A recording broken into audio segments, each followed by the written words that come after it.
नमस्कार, स्वागत है आपका न्यूज वन इंडिया पर। आपके साथ मैं हूं मीनाक्षी रजक। बुलेटिन की शुरुआत करेंगे इस वक्त की बड़ी खबर के साथ। उत्तर प्रदेश की सियासत से जुड़ी सबसे बड़ी खबर आपको बता दें, जहां यादव परिवार में बीजेपी की सबसे बड़ी सेंधमारी। कल अपर्णा यादव बीजेपी में हो सकती हैं शामिल। दिल्ली में सुबह 10 बजे हो सकती हैं शामिल। सीएम योगी की मौजूदगी में अपर्णा यादव बीजेपी में शामिल होंगी। तो सूत्रों के हवाले से ये बड़ी खबर आपको बता रहे हैं यूपी विधानसभा चुनाव से जुड़ी हुई, जहां यादव परिवार की छोटी बहू अपर्णा यादव कल बीजेपी में शामिल हो सकती हैं। साथ ही दिल्ली में सुबह 10 बजे वो शामिल हो सकती हैं। तो सूत्रों के हवाले से बड़ी खबर है ये, जहां सीएम योगी की मौजूदगी में अपर्णा यादव बीजेपी में शामिल हो सकती है। तो मुलायम की छोटी बहू भगवाधारी बनने वाली है। उत्तर प्रदेश की सियासत में ये खबर किसी भूचाल से कम नहीं है, जहां अखिलेश यादव पुरजोर कोशिश कर रहे हैं कि विधानसभा चुनाव में कैसे भी करके बीजेपी को हराएं। इसके लिए लगातार वो छोटे छोटे दलों के साथ गठबंधन भी कर रहे हैं। तो दूसरी तरफ यादव परिवार की छोटी बहू अपर्णा यादव बीजेपी में शामिल होने की तैयारियों में जुट गई है। दिल्ली में सुबह 10 बजे वो शामिल भी हो सकती है।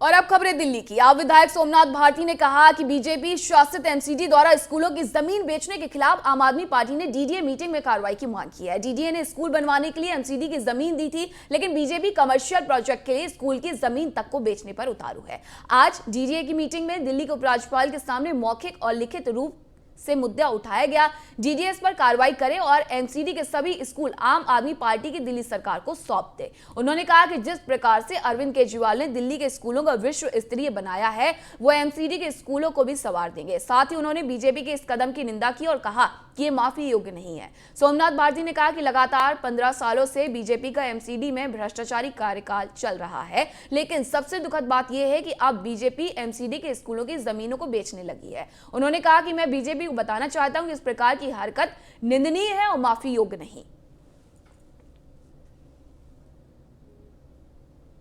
तक तो हम आकर के ठीक कर देते, लेकिन अब ये इस कदर उतर आए हैं कि स्कूलों की जमीन को बेचना है फॉर कमर्शियल पर्पसेस। ये बहुत दुख की बात है, निंदनीय भी है और बहुत दुख की बात है। और ये दिल्ली के साथ धोखा है, दिल्ली की जनता के साथ धोखा है, दिल्ली के गरीब माँ बाप उनके बच्चों के साथ धोखा है। एक तरफ अरविंद केजरीवाल की सरकार स्कूलों का कायाकल्प करके पूरे विश्व में नाम कमा रही है, और दूसरी तरफ भाजपा एमसीडी के अंदर 15 साल से होने के बावजूद स्कूलों को बेचने का प्रयत्न कर रही है फॉर कमर्शियल पर्पसेस। आज डीडीए की अथॉरिटी मीटिंग थी, मैं मेंबर अथॉरिटी हूं, तो एलजी साहब उसको चेयर करते हैं।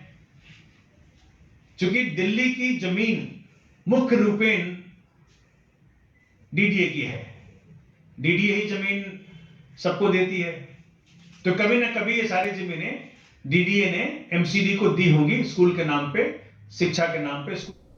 और दिल्ली बीजेपी प्रदेश अध्यक्ष आदेश गुप्ता की मौजूदगी में विपक्षी पार्टी के कई नेता समेत सैकड़ों कार्यकर्ता बीजेपी में शामिल हुए हैं। महिला कांग्रेस की पूर्व निगम पार्षद गीता शर्मा और उनके दल बल को आदेश गुप्ता ने पटका पहनाकर बीजेपी में शामिल किया। इस दौरान आदेश गुप्ता ने दिल्ली के सीएम अरविंद केजरीवाल पर जमकर हमला बोला। उन्होंने कहा कि केजरीवाल दूसरे राज्यों में जाकर ये कह रहे हैं कि उन्होंने दिल्ली में कई फ्लाईओवर बना दिए, लेकिन अरविंद केजरीवाल ने अपने 7 साल के कार्यकाल में एक भी फ्लाईओवर नहीं बनाया। उन्होंने केजरीवाल सरकार को चुनौती देते हुए कहा कि अगर दिल्ली सरकार ने अपने कार्यकाल में एक भी फ्लाईओवर बनाया हो तो दिखाएं कि उसका उद्घाटन कब और कहां किया। सच्चाई ये जरूर है कि पहले की सरकारों ने जो फ्लाईओवर बनाए हैं उसमें पत्थर लगाने का काम अरविंद केजरीवाल की सरकार ने किया है।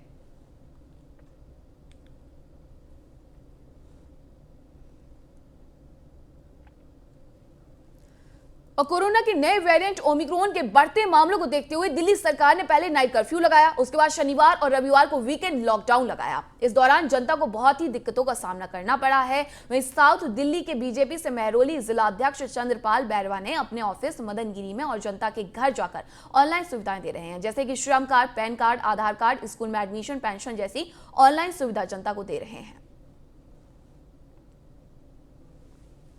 श्रम कार्ड के लिए आया। सर, आपको पता है कि कोरोना काल का टाइम चल रहा है और कैफे वैफे भी बंद है लगभग। हाँ सर। तो क्या सुविधा के लिए आए थे सर यहाँ पे सर जनता के लिए बहुत हेल्प मिलती है सर, कभी भी आने पर। तो क्या काम कराने आए और क्या सर, अगर आप बाहर से ये काम करवाते तो क्या कॉस्टिंग लगती है आपकी? सर 300 रुपये मांगता है वो। सर मैं श्रम कार्ड के लिए आया। सर आपको पता है कि कोरोना और कोरोना संक्रमण के मामलों में भले ही कमी आ रही हो, लेकिन बाजारों में भारी भीड़ देखने को मिल रही है। इस दौरान लोग ना तो मास्क लगा रहे हैं, ना ही सोशल डिस्टेंसिंग का पालन करते नजर आ रहे हैं। बाजारों में बढ़ती भीड़ को लेकर व्यापारियों का कहना है कि इसके लिए पूरी तरह प्रशासन दोषी है। प्रशासन को कड़े कदम उठाने चाहिए। व्यापारियों ने प्रशासन से और थाना सदर बाजार पुलिस से शिकायत की है, लेकिन इससे प्रशासन को फर्क नहीं पड़ रहा है। व्यापारियों ने कहा कि सदर बाजार में जो पटरी बाजार चल रहा है, उसकी वजह से भी हम प्रशासन से कहते हैं कि पटरी बाजार को हटाओ।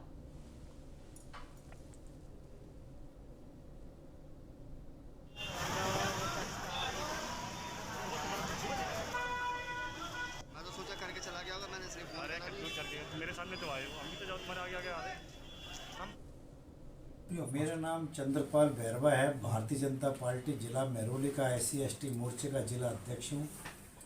पार्टी की सेवा कर रहा हूँ। पार्टी का हमारे यही कहना है कि सेवा ही संगठन है, उसी को लेके हम लोग चल रहे हैं। आदरणीय हमारे सांसद रमेश दूर जी के नेतृत्व में और जिला अध्यक्ष जगमोहन महिलावत जी के नेतृत्व में इनका यही रहता है कि जो भी कार्यकर्ता है या भारत क्षेत्र के जो भी नागरिक हैं, एक आम नागरिक है, चाहे कार्यकर्ता हो, किसी को अभी आप अंदर मार्केटों में होके आए हो, मार्केट के अंदर कोई रश है? बारी बार रश है।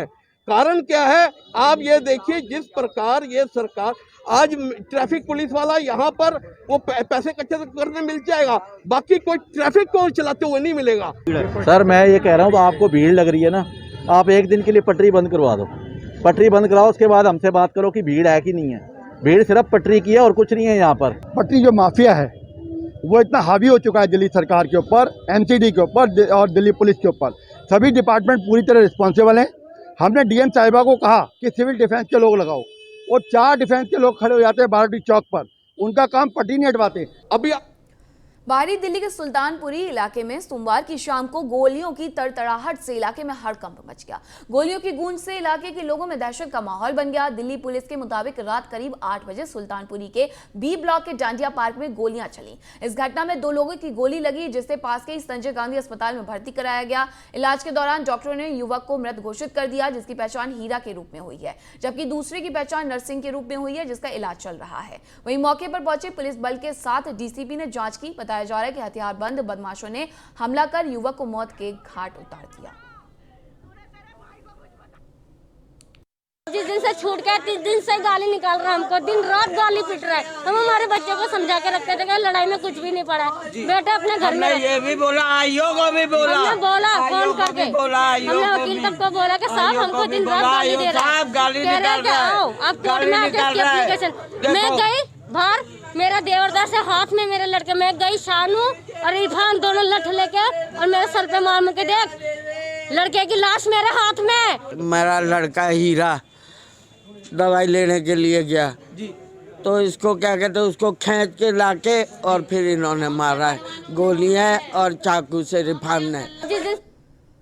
पूर्वी दिल्ली के त्रिलोकपुरी का रहने वाला सलमान की चाकू से हत्या कर दी गई है। बताया जा रहा है कि सलमान पड़ोस में रहने वाली युवती से बात करता था, जिसको लेकर युवती के परिजनों ने पहले सलमान के साथ मारपीट की और उसके बाद चाकू मारकर मौत के घाट उतार दिया। वहीं घटना की सूचना पर पहुंची पुलिस ने शव को पोस्टमार्टम कराकर परिजनों को सौंप दिया है और आरोपियों के खिलाफ हत्या का मुकदमा दर्ज कर मामले की जांच शुरू कर दी है। त्रिलोकपुरी 20 ब्लॉक का रहने वाला सलमान पेशे से पेंटर था। सोमवार रात को काम से लौटने के बाद वो पड़ोस में रहने वाली युवती के घर जाकर उससे बातचीत करने लगा।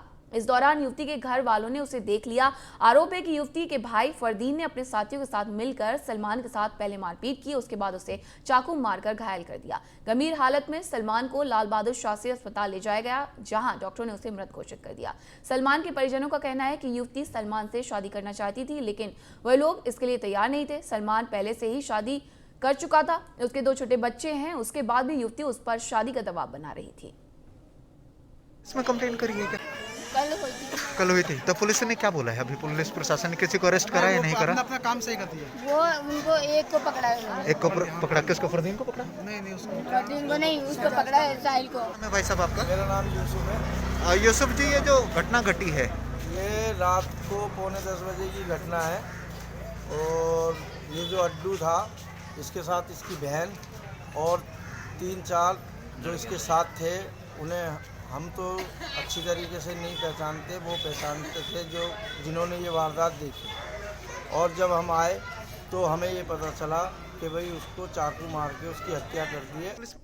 All municipal corporation staff union के संस्थापक मुकेश वैद के नेतृत्व में निगम कर्मचारियों और सुपरवाइजर स्टाफ की लंबित मांगों को लेकर पूर्वी निगम मुख्यालय के पास धरना प्रदर्शन के साथ सद्बुद्धि यज्ञ किया गया। इस मौके पर यूनियन के दिल्ली प्रदेश अध्यक्ष राजकुमार धिंगान समेत यूनियन के कई कार्यकर्ता मौजूद रहे। मुकेश वैद ने बताया कि पिछले 4 महीनों से वेतन नहीं मिला, जिसकी वजह से कर्मचारियों को काफी परेशानियों का सामना करना पड़ रहा है। कच्चे कर्मचारियों को अब तक पक्का नहीं किया गया। धरना को लेकर निगम अधिकारियों को पत्र भी लिखा गया है। इसके बावजूद अधिकारी मिलना नहीं चाहते।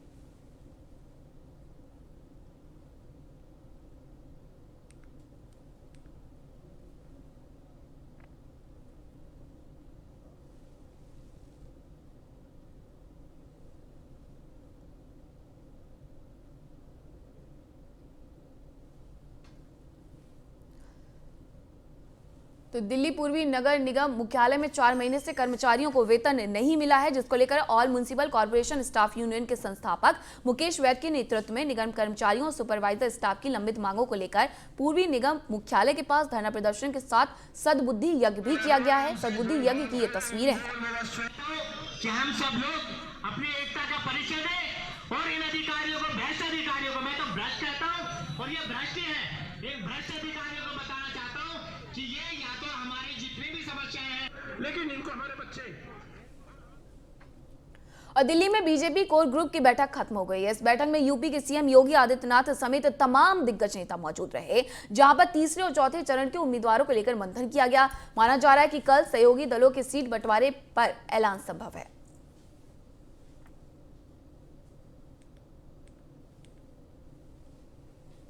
तो बीजेपी कोर ग्रुप की बैठक खत्म हो गई है और कल ऐलान संभव है।